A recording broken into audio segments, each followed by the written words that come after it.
Pri loptových hrách často dôjde k narazeniu, ba až ku zlomenine prstu.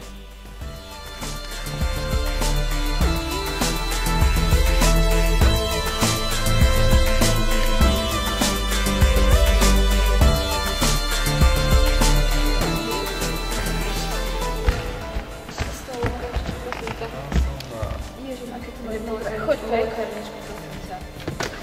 Čo ti padlo okno, alebo čo? No, dávať pozor na čo? Chcem vidieť, čo by sa stalo, keby si si nedala. Tam to vyberiem.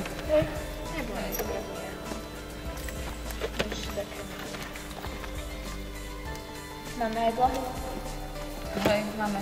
Dobre, ja mu chytím ruku a obvesť ešte dám. Musí dva prsty dokopy. Postihnutý prst dievčatá zafixovali dlahou a následne obviazali spolu aspoň s jedným zdravím, aby ho znehybnili.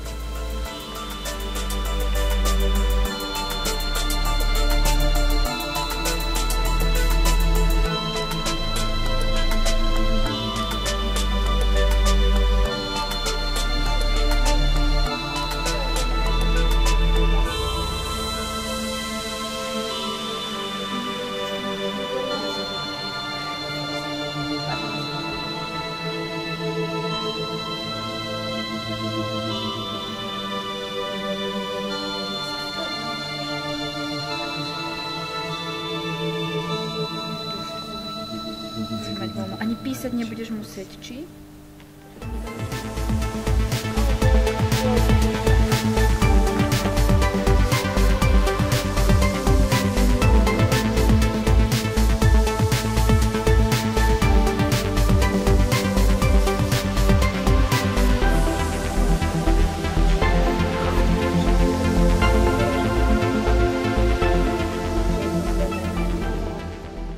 Jedna bežala zabezpečiť odvoz a druhá ostala pri zranenom, aby s ním udržiavala dialog. Pri zlomenom prste dáme dlahu, zaviažeme so zlomeným prstom aspoň jeden zdravý, zabezpečíme odvoz do nemocnice.